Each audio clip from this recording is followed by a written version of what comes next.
საქართველოს საკითხი საერთაშორისო ორგანიზაციების დღის წესრიგში აქტუალობას არ კარგავს. ევროპარლამენტის შემდეგ ევროსაბჭოს საპარლამენტო ასამბლეა რამდენიმე წუთის წინ ჩვენს ქვეყანაზე კიდევ ერთი მძიმე შინაარსის ანგარიში 83 ხმით მიიღეს. მანამდე კი სტრასბურგში პოლიტიკური დებატები გაიმართა. მონიტორინგის კომიტეტის მიერ მომზადებული დოკუმენტის გზავნილები და მოწოდებები ბოლო წლებში მიღებული რეზოლუციების ჩანაწერების იდენტურია. საუბარია დემოკრატიულ უკუსლოზე, რეკომენდაციების იგნორირებაზე, ოპოზიციის პოლიტიკურ დევნაზე, სამოქალაქო სექტორის შევიწროებაზე, ერთპარტიული დიქტატურის საფრთხეზე. რამდენიმე კანონის გაუქმებასთან ერთად მოთხოვნილია ევროსაბჭოს წევრი ქვეყნების მხრიდან საქართველოს წინააღმდეგ სახელმწიფოთა შორისის არჩევნების მომზადება. შეგახსენებთ, რომ უკვე მეორე წელია ქართული საპარლამენტო დელეგაცია ევროსაბჭოს საპარლამენტო ასამბლეაში აღარ არის წარმოდგენილი. მიზეზი დელეგაციის წევრთა უფლებამოსილების კონკრეტული დათქმებით ცნობა, რასაც ქართული მხარის პროტესტი მოჰყვა. მზარდი კრიტიკა ევროპიდან იქნება თუ არა ანგარიშის ძირითად ჩანაწერებზე რეაგირება. თამუნა ციკლაური განაგრძობს ახლა პირდაპირ ეთერში საუბარს. თამუნა, როგორი არის ახლა დამტკიცებული ანგარიშის ძირითადი გზავნილები? დიახ, ვიდრე ძირითად გზავნილებს გაგაცნობდეთ, გეტყვით, რომ საქართველოსთან დაკავშირებით მომზადებულ მორიგ ანგარიშს სწორედ ცოტა ხნის წინ უყარეს კენჭი ევროსაბჭოს საპარლამენტო ასამბლეაზე. მანამდე კი მოვისმინეთ ასამბლეის წევრთა განცხადებები ერთის მხრივ დოკუმენტთან დაკავშირებით და მეორეს მხრივ პოზიციების საქართველოსთან მიმართებაში. უნდა ითქვას, რომ საკმაოდ ბევრმა გამომსვლელმა დააფიქსირა საკუთარი პოზიცია. თავის მხრივ რეზოლუციის შინაარსზე ისაუბრეს ამ ანგარიშის თანამომხსენებლებმა ედიტე ესტრელამ და საბინე ჩუდიჩმა, რომლებიც უნდა აღინიშნოს, რომ ჯერ კიდევ გასული წლის ნოემბერში იმყოფებოდნენ საქართველოში და გამართეს შეხვედრები როგორც მმართველი გუნდის წევრებთან, ისე ოპოზიციასთანაც და უნდა ითქვას ისიც, რომ მათ მიერ წარდგენილი რეზოლუციაც ფაქტობრივად იმეორებს იმ განცხადების შინაარსს, რომელიც საქართველოში ვიზიტის შემდეგ თანამომხსენებლებმა გაავრცელეს. დემოკრატიის უკუსვლა, პოლიტიკურად მოტივირებული დევნა, რეპრესიული კანონები, სწორედ ამ საკითხებზეა საუბარი დოკუმენტში. ანგარიშის მიხედვით ასამბლეა ითხოვს ოპოზიციური პარტიების აკრძალვის ინიციატივის და მათი ლიდერების, მათ შორის ნიკა მელიასა და ელენე ხოშტარიას მიმართ მიმდინარე საქმეების დაუყოვნებლივ შეწყვეტას. გაუქმებას ისეთი კანონების, როგორიცაა მაგალითად უცხოური გავლენის გამჭვირვალობის შესახებ და უცხოელი აგენტების რეგისტრაციის შესახებ კანონები. ანგარიშში ასამბლეის წევრები საუბრობენ სამოქალაქო საზოგადოებასა და მედიის წინააღმდეგ რეპრესიებზე. გაკრიტიკებულია განათლების რეფორმა, მათ შორის საუბარია საპროტესტო აქციების დროს განვითარებულ მოვლენებზე. ასამბლეის არც ერთი გადაუდებელი რეკომენდაცია არ შესრულებულა. საქართველოში დემოკრატიის განგრძობადი დაშლა და ასამბლეის რეკომენდაციებზე რეაგირების არარსებობა სერიოზულ ეჭვებს აჩენს ხელისუფლების ნების მიმართ. შეასრულოს საქართველოს წევრობის ვალდებულებები და გაწევრიანების პირობები ევროპის საბჭოში. დემოკრატიული ოპოზიციის თითქმის მთელი ხელმძღვანელობის წინააღმდეგ სისხლის სამართლებრივი დევნა გრძელდება. პოლიტიკურად მოტივირებული და შეთითხნილი ბრალდებებით. ბოლო კვირებში პროკურატურის ძალისხმევა გაძლიერდა. გენერალური პროკურორის მიერ რამდენიმე სხდომის ორგანიზებით, ეგრეთ წოდებული საბოტაჟის საქმეზე. თუ ეს ორი პროცესი გაგრძელდება, ისინი ფაქტობრივად ერთპარტიულ სისტემას დაამყარებს საქართველოში, რაც მიუღებელია და შეუთავსებელია ევროპის საბჭოს წევრობასთან. გრძელდება სიტყვისა და შეკრების თავისუფლების წინააღმდეგ დაუნდობელი რეპრესიები, მათ შორის რეპრესიული კანონმდებლობისა და პოლიტიკურად მოტივირებული სამართლებრივი დევნის ბოროტად გამოყენებით. ეს ქმედებები უნდა შეწყდეს და რეპრესიული კანონმდებლობა უნდა გაუქმდეს. ჩემი მთავარი გზავნილი დღეს მხოლოდ საქართველოს არ ეხება, ის ევროპის საბჭოსაც ეხება. საქართველო უარს ამბობს ამ ასამბლეაში დელეგაციის გამოგზავნის ვალდებულების შესრულებაზე. ის მოითხოვს, რომ ჩვენ გავაუქმოთ ის პირობები, რომლებიც მისი მანდატების რატიფიცირებისთვის დავაწესეთ. არსებითად ის ცდილობს ამ ასამბლეის შანტაჟს და ჯერჯერობით ჩვენ ამას რეალურად ვუშვებთ. ამიტომ, როდესაც საქართველოს დემოკრატიული ინსტიტუტების ფუნქციონირებაზე ვსაუბრობთ, უნდა ვიკითხოთ, ფუნქციონირებს თუ არა თავად ევროპის საბჭოს დემოკრატიული ინსტიტუტები. 2025 წლის ოქტომბერში ამ ასამბლეამ მოუწოდა ევროსაბჭოს ორგანოებს გამოეყენებინათ ყველა არსებული მექანიზმი, მათ შორის კონვენციის 52 მუხლი. ირონია ის არის, რომ ჩვენ თვითონაც არ შეგვისრულებია ეს მოწოდება. ორშაბათს გენერალურ მდივანს ვკითხე, რატომ არ გაკეთდა ეს? რეალური პასუხი ვერ მივიღე. დღეს ამ რეზოლუციაში კვლავ ვიმეორებთ ამ მოთხოვნას და გულწრფელად ვიმედოვნებ, რომ ამჯერად მაინც მოგვისმენთ. რადგან თუ ჩვენი ორგანიზაცია არ უსმენს ამ ასამბლეას, რატომ უნდა უსმენდეს მას ვინმე სხვა, მათ შორის საქართველოს?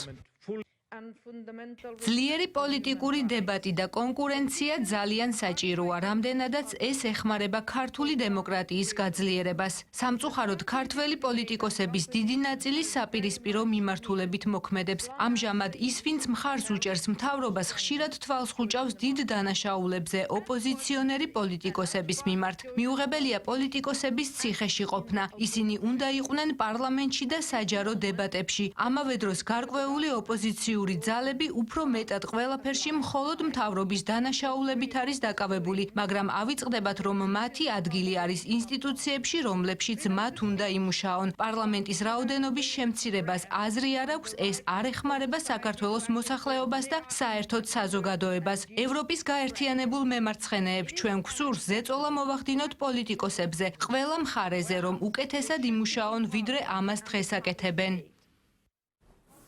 ბუნებრივია განსხვავებულად აფასებს ამჯერად უკვე ევროსაბჭოს საპარლამენტო ასამბლეის წევრთა მიერ მომზადებულ კრიტიკულ რეზოლუციას ქართული პოლიტიკური სპექტრი, მაგალითად ოპოზიცია, რომლის წარმომადგენელთა ნაწილიც ბოლო დღეებია იმყოფება სწორედ სტრასბურგში და ასამბლეის ფარგლებში მართავენ შეხვედრებს, სრულად იზიარებენ კრიტიკას და ამ კრიტიკის ისე როგორც მთავარ ადრესატად მიზეზადაც ქართულ ოცნებას და მის პოლიტიკას მიიჩნევენ.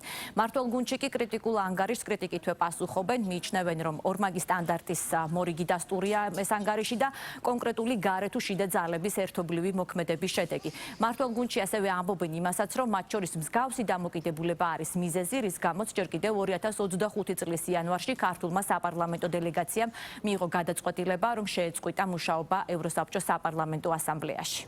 სამწუხაროდ ქართული ოცნების რუსული პოლიტიკის გამო საქართველოს სულ საერთაშორისო იზოლაციაში იმყოფება. ამიტომ ეს პასესეს რეზოლუციის პროექტი დღევანდელი განხილვებით ამ იზოლაციის ნათელი გამოვლინება არის. რეზოლუციაში მოყვანილი ფაქტები, რომ დღეს საქართველოს მართავს დიქტატორული რეჟიმი, რომ დღეს დე-ფაქტო რეჟიმი დევნის პოლიტიკურ პარტიებს და პოლიტიკურ ლიდერებს, არასამთავრობო სექტორს, ტელევიზიებს, პროტესტანტებს, რიგით პროტესტანტებს და ასე შემდეგ. ეს ყველა პოსტულატი გამტკიცებული არის იმ ანგარიშებში, რომელიც მოცემული არის საერთაშორისო ინსტიტუციების მიმართ საქართველოსთან დაკავშირებით. თავად ოცნება არის ჩაკარგული თავის ტყუილებში ახლართული და ბუნებრივია ყველაფერს აკეთებს იმისთვის, რომ რაც შეიძლება დააშოროს საქართველოს ევროპულ მომავალს. ამ რეზოლუციიდან ჩვენ უბრალოდ ბუნებრივად არ ველით არაფერს პოზიტიურს, იმიტომ რომ თავად ოცნებას არ გაუკეთებია არაფერი იმისთვის, რომ სიტუაცია უკეთესობისკენ შესრულებულიყო. მაშინ როდესაც ზოგიერთი ძალები არ აღიარებენ საქართველოს მოსახლეობის არჩევანს, უარს ამბობენ არჩევნების შედეგების აღიარებაზე, მაშინ როდესაც მიხეილ სააკაშვილიძე ისევ კიდევ წერენ, რომ არის თურმე პოლიტპატიმარი და თურმე უნდა გათავისუფლდეს რაღაცა მიზეზით და ამით ფაქტობრივად ხელი უნდა დააფარონ, დამნაშავეს და არ უნდა ახსოვდეს კანონის უზენაესობა. ამის შემდგომ საერთოდ სერიოზულად საუბარი, სერიოზულად განხილვა რაიმე დოკუმენტის, რა თქმა უნდა, მიუღებელია და არასერიოზულია. მიზანი არის სწორედ აი ამ ტიპის ბრალდებებით საქართველოს ხელისუფლების რეპუტაციის შელახვა და საბოლოო ჯამში ის, რომ ეს ხელისუფლება, რომელიც გამოხატავს ქართული ხალხის ნებას, გვერდზე გაწიონ და მოიყვანონ ისეთ ხელისუფლება, რომელიც თავიანთ დაკრულზე იცეკვებს. ნებისმიერი დოკუმენტი, პასეს დოკუმენტი არის სახელმძღვანელო ბევრი ხალხისთვის, ვინც საერთოდ ვერ ერკვევა რა ხდება საქართველოში, მაგრამ საკმაოდ ნეგატიურად უნდა შეფასდეს იმ ადამიანების როლი, ვინც ამ პოლიტიკას აყალიბებენ საქართველოსთან მიმართებაში, განსაკუთრებით ბალტიისპირელთა ეს ჯგუფი, რომელიც ამავე დროს ევროპის სახალხო პარტიის ლიდერები არიან. საქართველოს მათთვის არის საზარბაზნე ხორცი. საქართველოს არ შეასრულა ეს მითითება და არ იქცა პროქსი ომის რაღაც ასპარეზად. ამის გამო ნებისმიერი ფორმულირება, რომელიც ამ რეზოლუციაში წერია, არ არის მიმართული სიმართლის გამარჯვებისაკენ. სიმართლე ის არის, რომ ჩვენ ვართ პროევროპული ქვეყანა. სიმართლე ის არის, რომ ყველა მაჩვენებლით წინ უსწრებთ მათ შორის ძალიან ბევრ ევროპულ ქვეყანას, რასაც ევროპული სტანდარტი ქვია.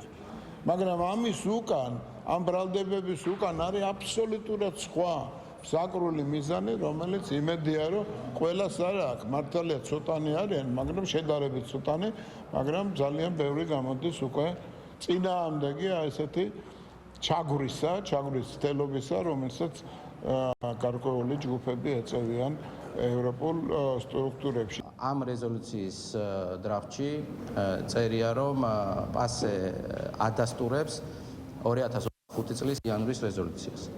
და 2025 წლის იანვრის რეზოლუცია არის სწორედ მიზეზი, რის გამოც ჩვენ შევაჩერეთ ჩვენი საქმიანობა პასეში.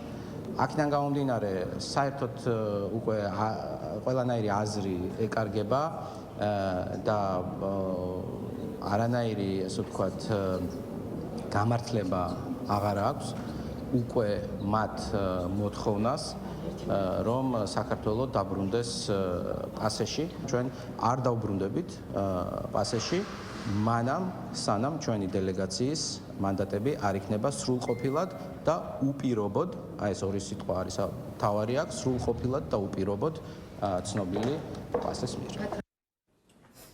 უნდა აღინიშნოს, რომ ამ ანგარიშში საუბარი არის ჭეშმარიტად დემოკრატიული გარემოს აღსადგენად ღია პოლიტიკური დიალოგის აუცილებლობაზეც. მათ შორის სწორედ დიალოგის აუცილებლობის თაობაზე ისაუბრა გუშინ ევროპის საბჭოს გენერალურმა მდივანმა ალან ბერსემაც, რომელსაც კითხვა დაუსვეს სწორედ საქართველოსთან დაკავშირებით და ბერსემ ამ კითხვის პასუხად თქვა, რომ საპარლამენტო ასამბლეაში საქართველოს არ ყოფნა ვითარებას არ გააუმჯობესებს, ხოლო მაშინ, როდესაც საკითხი ეხება ამ ვითარების მოგვარებას, ბერსემ აღნიშნა, რომ იზოლაცია გადაწყვეტა არ არის. ბეკი შეგახსენებთ, რომ ქართულმა მხარემ ევროსაბჭოს საპარლამენტო ასამბლეაში მუშაობის შეწყვეტის გადაწყვეტილება ჯერ კიდევ გასული წლის დასაწყისში მიიღო, მაშინ როდესაც ასამბლეამ მიიღო რეზოლუცია, რომლითაც საქართველოს ხელისუფლებას ახალი საპარლამენტო არჩევნების ჩატარებას მოუწოდებდნენ, რაც ქართული მხარისთვის მიუღებელი იყო. მადლობა თამუნა ციკლაურმა გაგვაცნო პირდაპირ ეთერში ის ანგარიში, რომელიც ცოტა ხნის წინ საქართველოს შესახებ სტრასბურგში მიიღეს.